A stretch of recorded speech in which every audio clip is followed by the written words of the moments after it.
Game of thrones की पिक्चरें देखते हुए ऐसा लगता है जैसे हम पूरे एक अलग दुनिया में, अलग यूनिवर्स में आ गए हों। हाँ, इसके शुरू के एपिसोड्स थोड़ा सा बोरिंग होते हैं क्योंकि यहाँ पे कैरेक्टर बिल्डिंग होती है। यहाँ पे कैरेक्टर्स को इंट्रोड्यूस करके दिखाया जाता है कि इनका रोल क्या है आखिरकार। और सबसे अच्छी बात ये है ना, इसमें एक हीरो नहीं होता है जिसके अराउंड पूरी स्टोरी घूम रही है। इसमें हर कैरेक्टर का कुछ रोल होता है।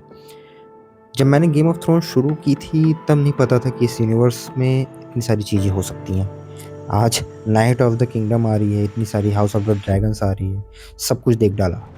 फिर मेरे दिमाग में आया कि अगर ऐसी कहानी से थोड़ा सा ट्विस्ट करते, अगर ये ना हो कि ये होता तो क्या होता। जैसे night of the seven kingdoms में अगर सर डंकन ने उस लड़के की हेल्प ना की हो तो आखिर क्या होता। वेल, इसी बात को जानने के लिए आज हम डिस्कस करने वाले हैं। तो सिंपल सी बात है, एरियन टारगेरियन से उनकी लड़ाई ही ना होती और इतना बवाल ही नहीं होता, लेकिन वो खुद की नज़रों में गिर जाते क्योंकि एक नाइट बनते वक्त जो उनको शपथ दिलाई गई थी कि किसी भी इनोसेंस की रक्षा करना उनका काम होगा, वो उसको पूरा ही नहीं कर पाते। तो मेरी नज़रों में अगर वो वहाँ पे स्टैंड लेके नहीं लड़ते तो फिर आगे अगर युद्ध में अगर वो पहुँच भी जाते तो खुद को साबित नहीं कर पाते, क्योंकि खुद की नज़रों में ही गिर गए तो फिर क्या ही लड़ेंगे। और बेसिकली जो मेन पॉइंट है, बेला टारगेरियन की मौत ना होती और कहानी कुछ और ही होती, लेकिन डंकन द ग्रेट ना बन पाता, क्योंकि अगर ये सभी नहीं होता तो फिर क्या होता, कुछ नहीं होता, सिंपल से लाइफ चलती रहती।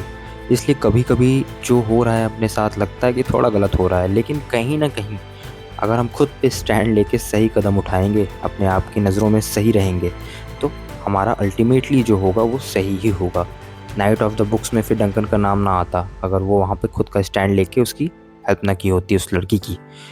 भले ही बेला टारगेरियन ने अपनी जान गंवा दी हो, लेकिन सर डंकन ने उनकी रिस्पेक्ट कमाई और लोगों के बीच में खुद को प्रूव किया कि वो सचमुच एक योद्धा हैं। और ये सब तभी पॉसिबल हो पाया जब उन्होंने उस लड़के की हेल्प की थी। तो बेसिकली अगर वहाँ पे उन्होंने हेल्प ना की होती तो शायद ही उनकी लाइफ में ऐसा कोई दूसरा मौका उनके सामने आता जहाँ वो खुद को प्रूव कर पाते।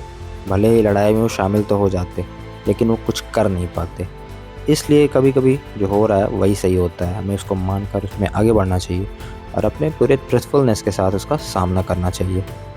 और कहीं ना कहीं इसी ट्रुथफुलनेस के कारण बेलियर टारगेरियन ने डंकन का साथ दिया था, क्योंकि उनको भरोसा था कि एक नाइट ही एक इनोसेंस की हेल्प कर सकता है और उनको किसी को प्रूफ करने की ज़रूरत नहीं थी। इसलिए वो खुद ही उतर गए मैदान में और डंकन का साथ दिया। वेल, बुरा तो बहुत लगा लोगों को जब बेलियर टारगेरियन लास्ट में नहीं रहे, लेकिन सबको यही अच्छा लगा कि बेलियर टारगेरियन ने डंकन का साथ दिया और इसी कारण से पूरे शो का लाइमलाइट बेलियर टारगेरियन की तरफ घूम गया।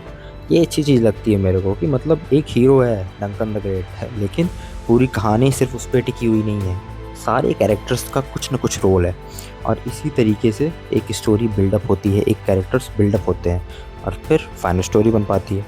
वेल, गेम ऑफ थ्रोन्स में भी यही हुआ, हाउस ऑफ द ड्रैगन्स में भी यही हुआ।